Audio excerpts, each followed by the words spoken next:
pas? Oui, illumine nos vies.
Nous sommes encore une fois reconnaissants. Et nous te disons grandement merci. Seigneur, c'est pour ton amour, c'est pour ta grâce. Et que ces moments soient bénis.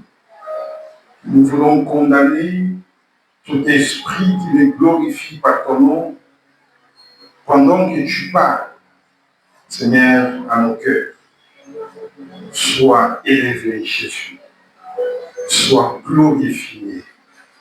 Et que ta parole nous pénètre. Et que ta parole nous brise. Que ta parole nous éclaire. Que ta parole nous enseigne. Au nom de Jésus, nous prions ici. Amen. Bien-aimés dans le Seigneur, bonjour.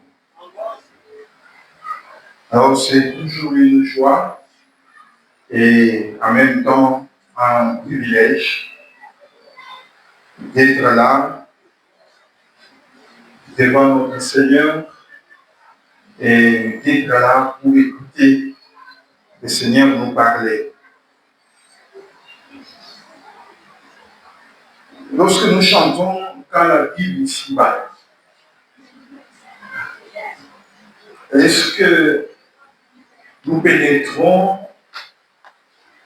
les mots ou les contenus de ces cantiques? Alléluia. Je voudrais que lorsque nous chantons, bien-aimés, que Dieu nous fasse grâce pour que nous puissions essayer de pénétrer les contenus du cantique que nous chantons. Nous avons besoin du contenu de ce cantique pour notre vie. Alléluia. Tout ce que nous avons besoin auprès de notre Seigneur, si vous suivez bien ces cantiques, vous allez comprendre que tout ce que les chrétiens cherchent, les cantiques que nous venons de chanter nous les présentent et nous donnent en même temps la voie des sorties. Alléluia. La voie des sorties qui est croire et obéir à la parole du Seigneur. Alléluia.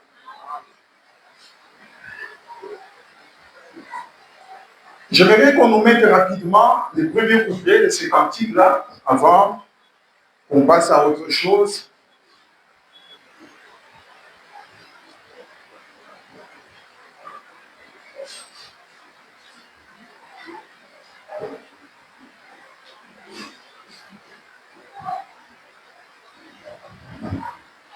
C'est pas prêt.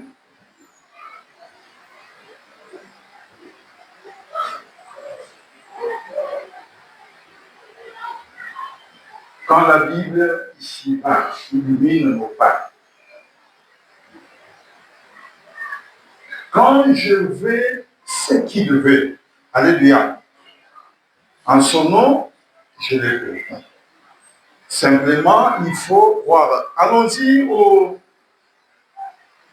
deuxième strophe.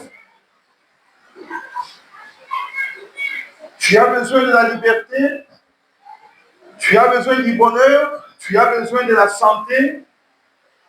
Il faut servir, car l'esprit n'est donné avec joie et la paix. Une seule condition, il faut croire et obéir à la parole de notre Seigneur. Troisième strophe, les fardeaux, les labeurs, tout ce qui peut nous arriver, les pleurs.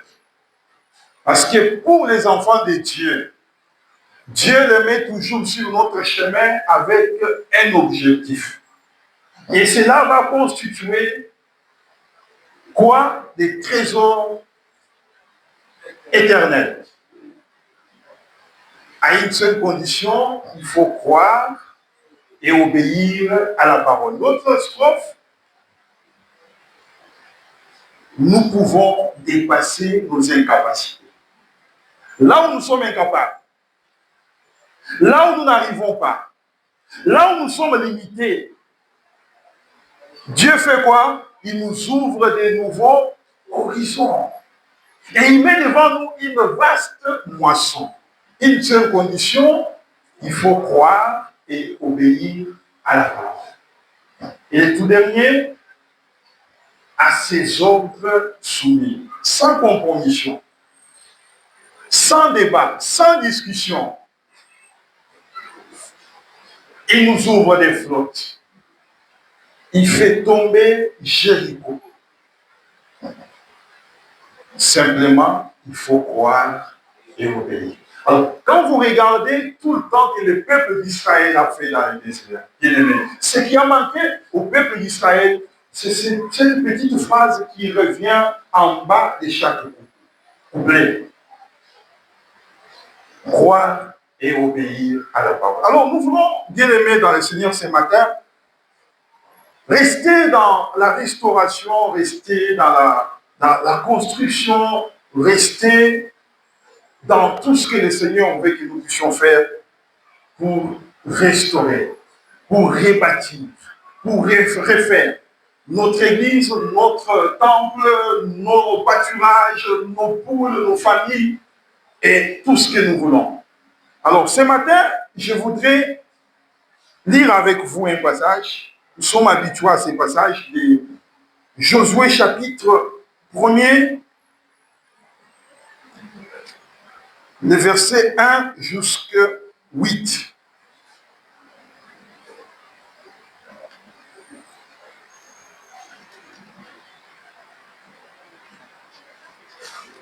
Josué, chapitre 1er, le verset 1 jusqu'au verset 8. Je vais demander à celui qui est prêt, s'il y a quelqu'un qui est prêt, il peut nous aider avec la lecture. Nous lisons Josué 1 à 8. Après la mort de Moïse, serviteur de l'Éternel, l'Éternel dit à Aaron, serviteur de Moïse,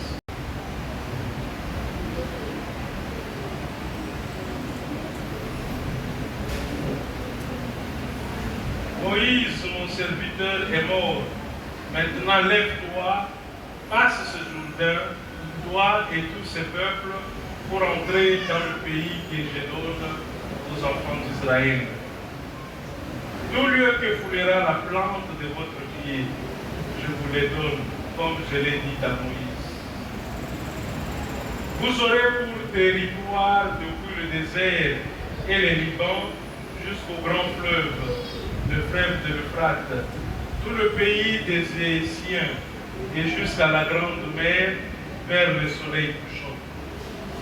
Nul ne tiendra devant toi tant que tu vivras. Je serai avec toi comme j'étais avec Moïse. Je ne te délaisserai point, je ne t'abandonnerai point. Fortifie-toi et prends courage, car c'est toi qui mettras ces peuples en possession du pays que j'ai juré à leur père de leur donner. Fortifie-toi seulement et aie bon courage, en agissant fidèlement selon toute la loi que Moïse, mon serviteur, t'a prescrite. Ne t'en détourne ni à droite ni à gauche, afin de réussir dans tout ce que tu entreprendras. Que ce livre de la loi ne s'éloigne point de ta bouche, mais dis-le jour et nuit, pour agir fidèlement selon tout ce qui est écrit. Car c'est alors que tu auras du succès dans tes entreprises, c'est alors que tu réussiras. Alléluia. Amen, amen. Alors, bien-aimés dans le Seigneur, je voudrais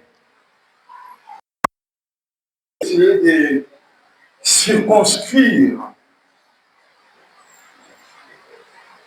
ces passages que nous venons de lire.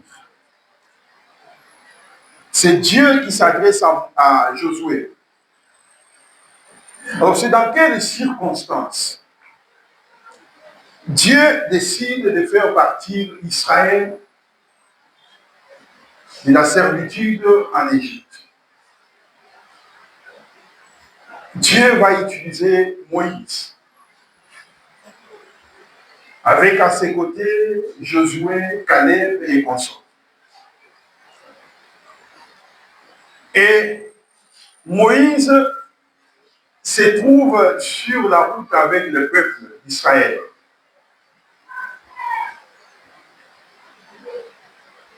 La première étape difficile, après la sortie, il se retrouve devant la mer Rouge. Et derrière, Pharaon avec son armée. Le peuple commence à crier, le peuple commence à pleurer. Et Moïse tourne vers l'Éternel et l'Éternel intervient. Le peuple traverse la mer Rouge à pied sec. Nous sommes des lecteurs de la Bible. Nous les connaissons. Et le peuple se retrouve au-delà de la mer Rouge et fait sa marche vers la terre promise. Mais vous savez que pendant les chemins, pendant la route, il y a eu les hauts et les bas. Si nous parlons du haut et du bas, ce n'est pas en ce qui concerne Dieu, mais c'est en ce qui concerne le peuple. Le peuple d'Israël s'est mal comporté plusieurs fois. Le peuple d'Israël s'est rébellé contre Moïse plusieurs fois. Le peuple d'Israël a énervé pendant cette marche l'Éternel plusieurs fois. Mais Moïse est rentré autant de fois auprès de Dieu pour les supplier, pour implorer sa miséricorde sur le peuple d'Israël.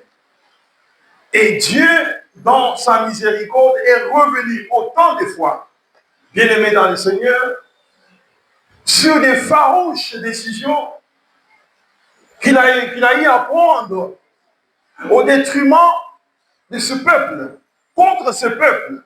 Mais chaque fois, Moïse s'est présenté devant Dieu pour implorer sa miséricorde et Dieu est revenu autant de fois à sa décision.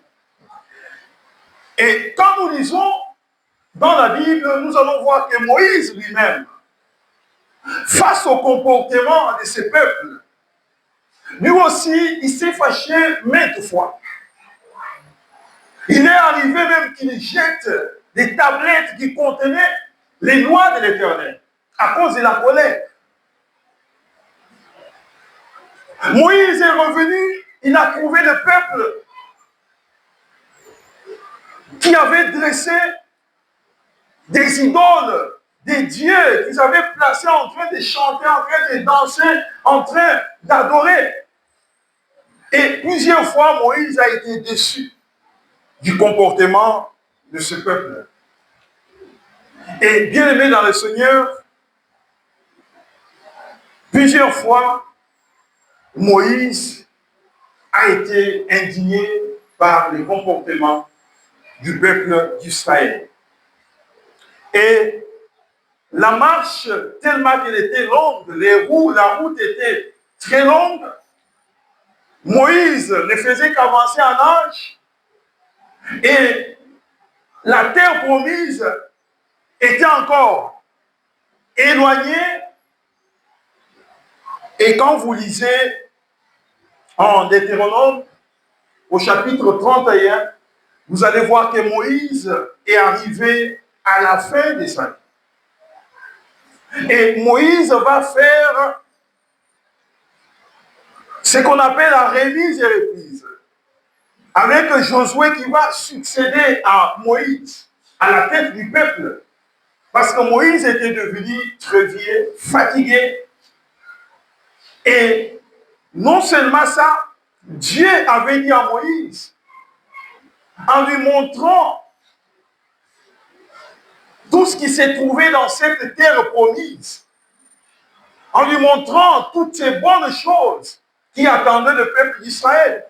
Mais Dieu a dit à Moïse, noir sur blanc, que lui n'allait pas entrer dans cette terre promise. Le pauvre Moïse. Alors, Moïse va passer les bâtons de commandement à Josué. Et lorsque vous regardez, bien-aimés dans le Seigneur, à partir du jour où Moïse a passé les bâtons de commandement à Josué, le Seigneur ne s'était pas encore adressé à Josué. Alléluia. Mais néanmoins, Josué avait déjà pris les bâtons de commandement auprès de Moïse. Jusqu'à le jour où Moïse est décédé. Alors, le livre de Josué que nous venons de lire au premier, quelques versets au premier chapitre. Bien-aimés dans le Seigneur, ce livre vient faire la suite logique de ce que la Bible nous présente dans le livre de Deutéronome, où le peuple, lorsque Moïse mourait, le peuple se trouvait campé dans les plaines de Moab. C'est là que le peuple se trouvait quand Moïse est mort et au moment où Josué avait pris les bâtons des commandements, le peuple attendait les coup de signal qu'allait donner Josué pour continuer la marche. Alors c'est ainsi que ces livres, quand vous les lisez, ces livres reflètent donc la fidélité de Dieu. Quand le peuple se trouvait sur cette montagne de Moab, le peuple qui attendait celui qui les conduisait ne plus.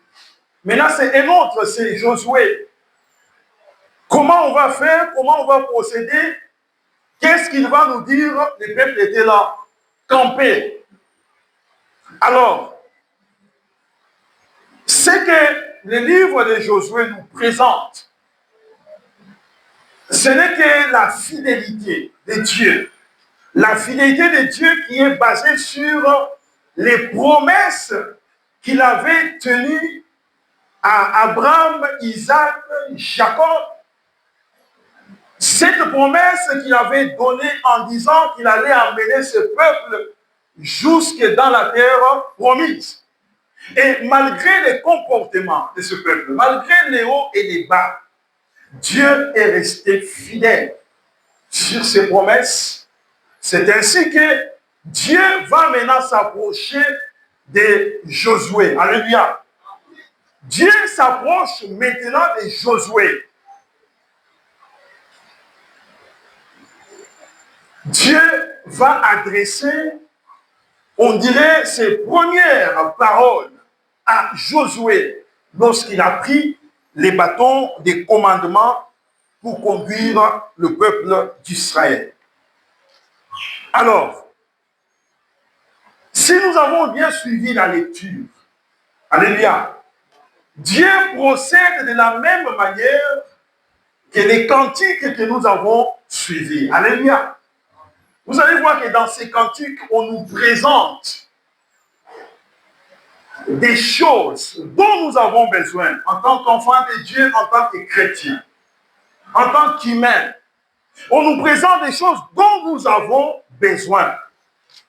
Alors, quand vous lisez les passages que nous venons de lire, Dieu s'adresse à Josué et Dieu commence par dire à Josué, alléluia, ce qu'il allait vivre avec le peuple d'Israël. Au premier verset, qu'est-ce qu'il dit?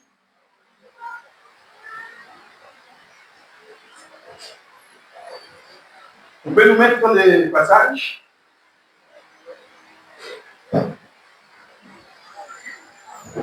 Après la mort de Moïse, serviteur de l'Éternel, l'Éternel dit à Josué, fils de nous, serviteur de Moïse. Alléluia. Je ne sais pas si vous comprenez. Jusque-là, Josué était le serviteur de qui? Serviteur de Moïse. Maintenant, il se passe les transferts. Alléluia. Il quitte d'être serviteur de Moïse pour devenir maintenant serviteur de l'Éternel. Le verset 2, qu'est-ce que la Bible nous dit? Moïse, mon serviteur, est mort.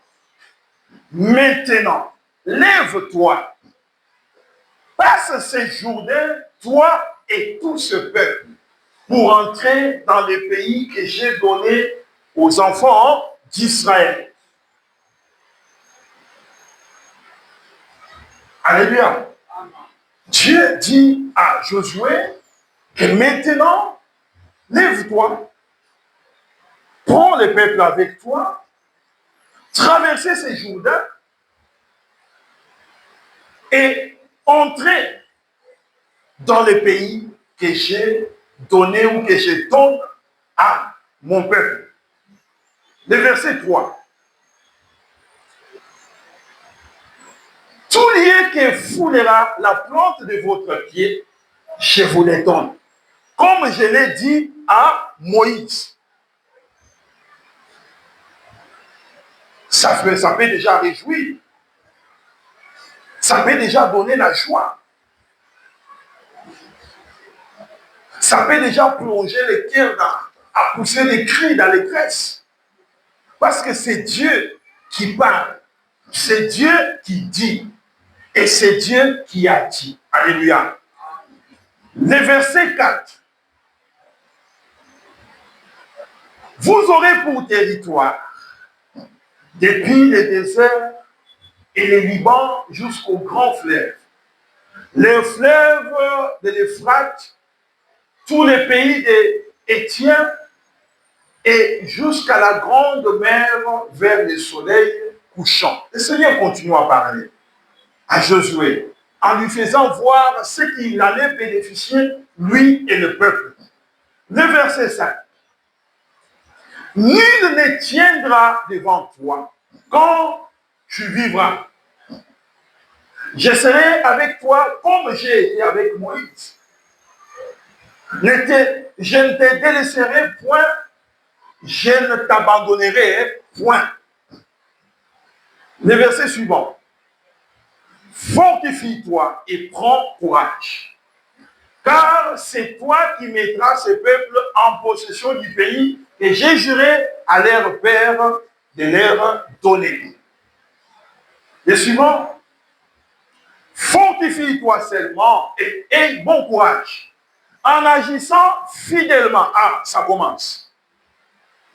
En agissant fidèlement selon toute la loi que Moïse, mon serviteur, t'a prescrite. Ne t'en détourne ni à droite ni à gauche, afin de réussir dans tout ce que tu entreprendras. Alléluia. Et le verset 8. Qui se livre de la loi ne s'éloigne point de ta bouche. Médite-les jour et nuit pour agir fidèlement selon tout ce qui est écrit. Car c'est alors que tu auras du succès dans tes entreprises, c'est alors que tu réussiras. Celui qui comprend bien comprendra que, alléluia, tout ce que Dieu a dit là, c'est comme nous l'avons chanté. Pour terminer par cette phrase qui dit qu'il faut croire et obéir. Nous pouvons dépasser nos incapacités. Les Jéricho peut tomber. Et tout peut se soumettre sans compromission. Mais à une seule condition, croire et obéir. Dieu présente toutes ces choses à Josué avec le peuple d'Israël et il termine par dire à Josué d'agir fidèlement selon la loi, lui prescrite par Moïse, le serviteur de Dieu. Et il continue en disant qu'il se livre de la loi, il ne s'éloigne pas de ta bouche. Médite-le jour et nuit pour agir fidèlement selon tout ce qui est écrit dedans. Car c'est alors que tu auras du succès. C'est alors que tu réussiras. Alléluia. Amen, amen. Bien-aimé dans le Seigneur. Je vais dire en une phrase qu'il n'y a pas de succès, qu'il n'y a pas la réussite, qu'il n'y aura pas la restauration en dehors de la parole de notre Seigneur. Alléluia. En dehors de la parole de notre Seigneur, il n'y aura pas du succès. Il n'y aura pas la réussite si nous sommes en dehors de la parole de notre Seigneur. Nous parlons depuis un temps de la restauration de notre Église. Nous parlons depuis un temps de la restauration de nos familles, la restauration de tout ce que vous voulez, pâturage, poule, toute notre Église, la restauration, bien-aimée dans le Seigneur, ou la construction de notre temple. Il n'y aura plus de succès. Nous n'allons pas réussir, bien-aimés, en dehors de la parole de notre Seigneur. Nous n'allons pas réussir en dehors de la parole de notre Seigneur.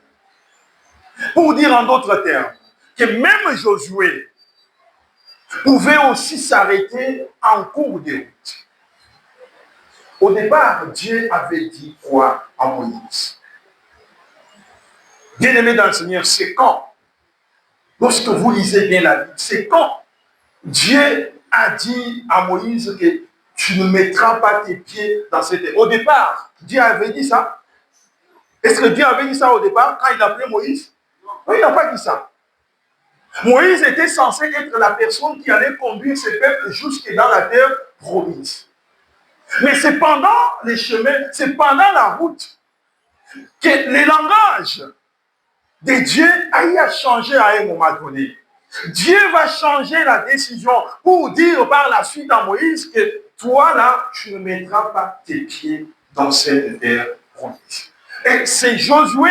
Alors je me dis, même Josué, bien que le Seigneur a dit que c'est toi qui vas amener ce peuple dans la terre promise, si Josué ne se comporte pas fidèlement tel que Dieu lui dit, selon la loi, selon la parole de Dieu, je suis convaincu que même à la porte, Dieu pouvait également changer la décision et dire à Josué, tel que tu es là, tu ne mettras pas tes pieds dans cette terre promise. Et ce serait peut-être quelqu'un d'autre. Alléluia. Amen, amen. Bien-aimé dans le Seigneur, c'est quoi la place de la parole de notre Seigneur? Quand nous vivons dans notre marche avec le Seigneur, c'est où? Ou c'est quoi la place de la parole de notre Seigneur?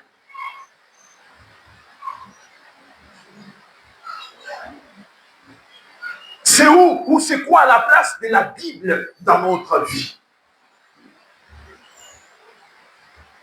Mais je suis convaincu que ce passage peut nous aider.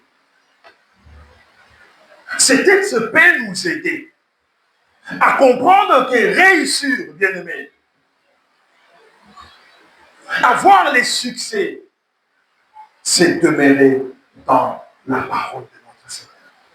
C'est agir et vivre fidèlement selon ce que la parole nous dit.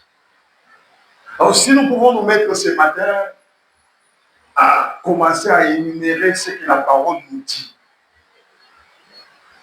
alors ce deuxième culte ne se terminera pas. Alléluia.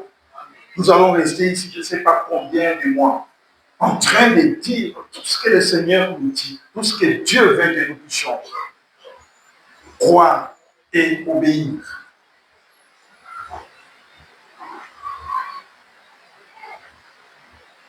Notre Église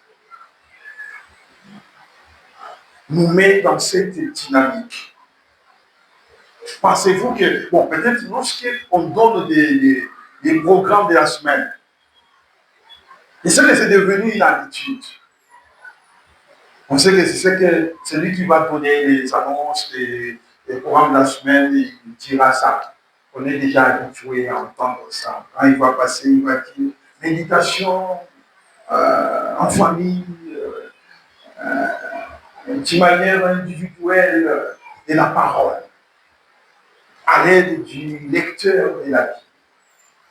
Il va dire ça. Mais est-ce que nous le faisons? Alléluia. Est-ce que nous faisons cela? Est-ce que nous méditons la parole, la Bible, individuellement et même en famille? Est-ce que nous le faisons? Alléluia. Pensez-vous que c'est une perte de temps lorsque les serviteurs de Dieu se tiennent ici pour nous rappeler que nous devons méditer, nous devons faire des études bibliques, nous devons lire la Bible individuellement, en famille, même en petit groupe? Est-ce que vous pensez que c'est une perte de temps lorsque les serviteurs de Dieu font ça?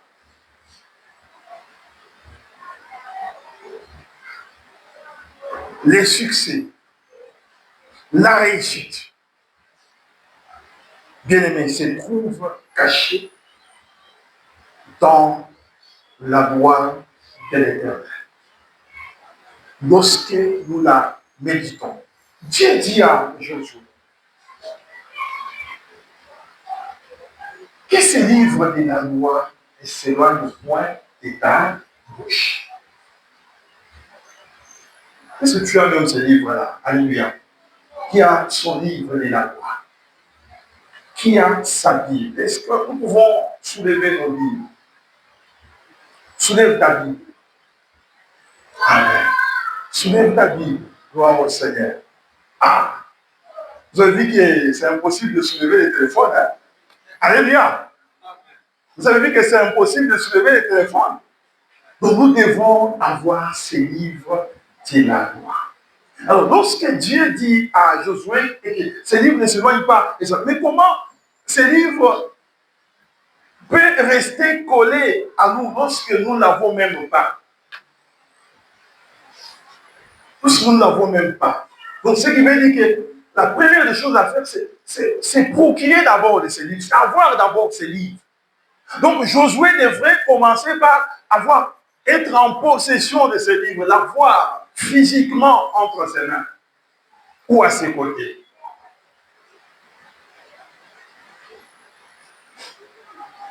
Conduire le peuple d'Israël, ça n'a pas été une mince affaire. Alléluia. Ça n'a pas été facile.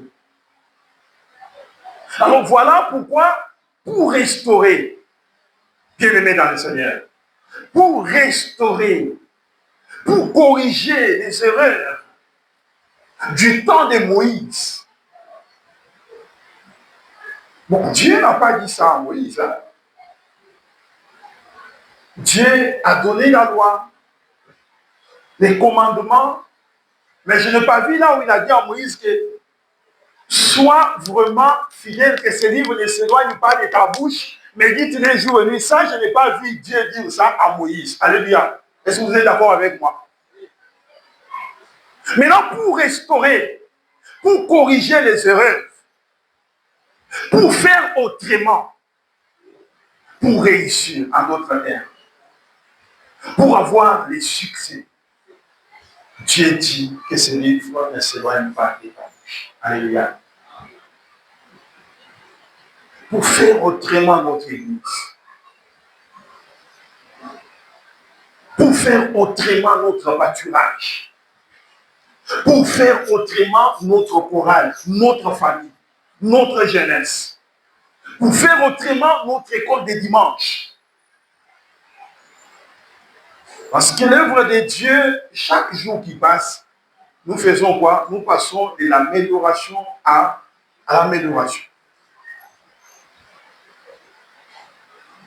Les erreurs que nous commettons aujourd'hui, Dieu voudra que demain, nous puissions les corriger à la lumière de sa parole. Alléluia.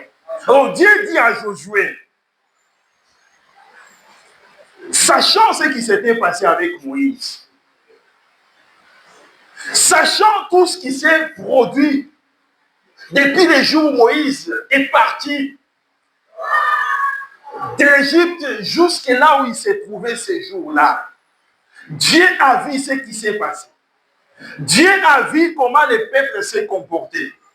Dieu a vu ce qui s'est passé dans la vie de son serviteur Moïse. Et maintenant, il veut tailler un autre chemin avec Josué. Et il donne, il livre, il dévoile un secret à Josué en lui disant que ce livre ne s'éloigne point de ta bouche. De la loi. Et ce livre avec toi, Josué, si tu veux réussir. Et ce livre avec toi, Josué, si tu veux bien marcher avec ce peuple. Garde toujours ce livre. Il dit même jour et nuit. C'est-à-dire quand tu te réveilles le matin, jette un coup d'œil dans ce livre. Avant de sortir. Bien-aimé, tu vas sortir armé. Tu seras armé lorsque tu vas quitter ta maison. C'est toujours bien de méditer ce livre le matin. Quand tu sors, tu es armé. Comme qui dirait, lorsqu'on quitte, si on est vide, ce qu'on trouve sur la route viendra occuper, viendra nous gagner, n'est-ce pas? Mais lorsqu'on quitte, on est bien armé, et quand on arrive sur la route, ce qu'on trouve vient et trouve qu'on est déjà armé, ça n'aura pas de place. Il dit, médite-les jour et nuit, bien-aimé dans le Seigneur. Médite ça les matins. La journée, pense à ça. Et même la nuit, quand tu veux dormir, lorsque tu as peur d'être agressé, il y a des gens qui, quand c'est le temps de dormir, ils ont peur. Mais quand tu voudras dormir, dans toutes ces peurs-là, dans toutes ces craintes-là, médite-les, ces livres-là. Alléluia. Médite ces livres-là. C'est ainsi que Dieu dit à Josué, quand tu seras en train de marcher avec le peuple, que ces livres ne s'éloignent pas de ta bouche. Reste fidèle à ces livres. Médite-les. Jour et nuit. Mais ne t'arrête pas là. Par la suite, qu'est-ce qu'il faut que tu fasses? Agis fidèlement selon ce qui se trouve dans ces livres-là. Alléluia. C'est faire quoi? C'est croire et obéir.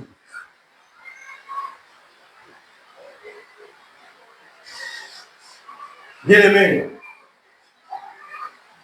à côté de ça, nous allons parler. À côté de ces livres, à côté de la parole de Dieu, nous allons patauger et nous n'allons pas riche. Nous n'allons pas riche.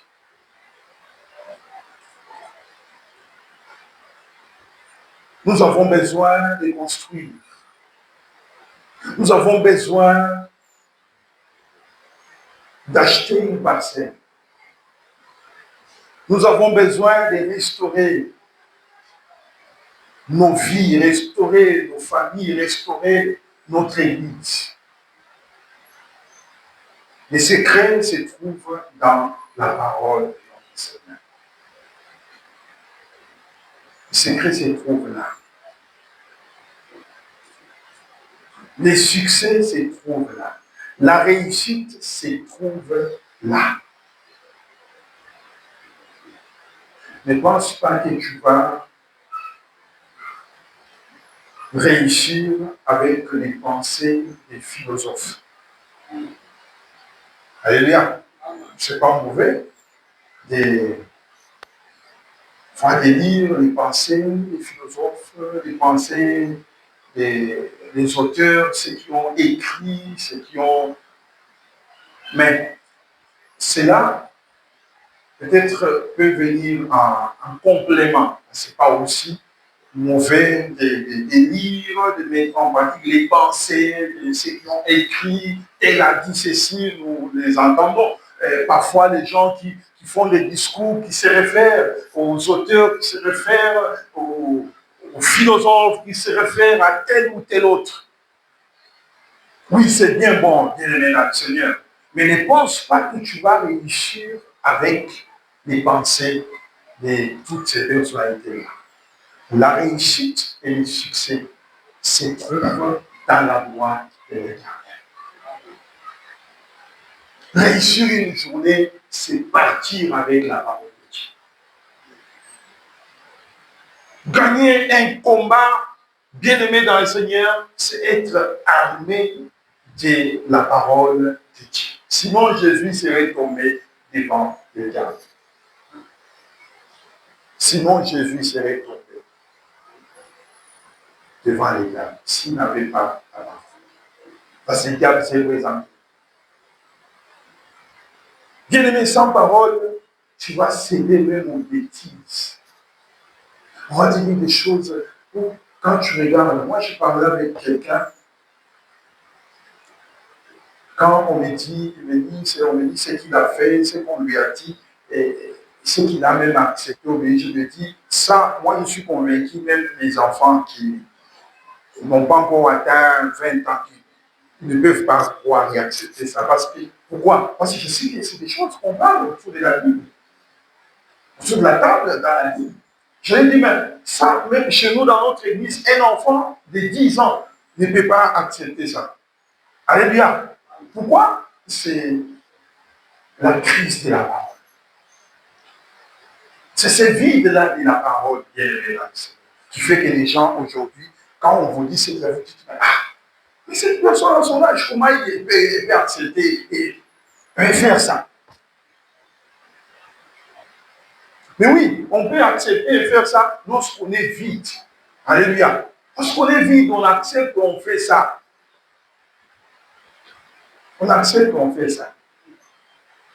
Mais celui qui est armé, celui qui a la parole, celui qui est outillé, ne fera pas ça. Parce qu'il a une référence. Alléluia. Il a une référence. Voilà pourquoi, lorsque Dieu dit, sois fidèle, garde ces livres avec toi, qu'il ne s'éloigne pas. C'est pour qu'à chaque moment, quand il est devant un problème, une situation, dans la marche avec ce peuple, qu'il ne puisse pas commettre des erreurs. Qu'il ne puisse pas tomber dans les anciennes erreurs, bien-aimés dans le Seigneur. Qui ne puisse pas se comporter autrefois comme Moïse. C'est ça, c'est qu'on appelle la restauration. La restauration. Avec des directives claires. Bien aimé, nous voulons réussir dans notre vie que la parole qui se livre de la loi ne s'éloigne pas de nous.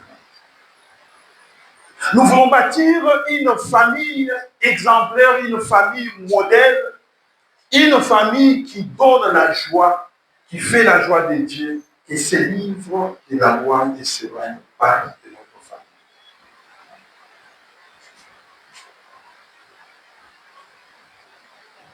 Nous voulons faire des groupes, des pâturages vraiment qui reflètent Dieu. L'Église nous encourage à faire des études bibliques. Que ces livres ne s'éloignent pas de la loi, ne s'éloignent pas de votre nature. À chaque moment, à chaque instant, référez-vous à ces livres. Voulons-nous faire une Église forte? Voulons-nous connaître, avoir des succès dans nos projets, dans notre grand projet? Et ces livres de la loi ne s'éloignent pas de notre Église. C'est ainsi que nous aurons du succès. C'est alors que nous allons réussir. Que le Seigneur nous bénisse.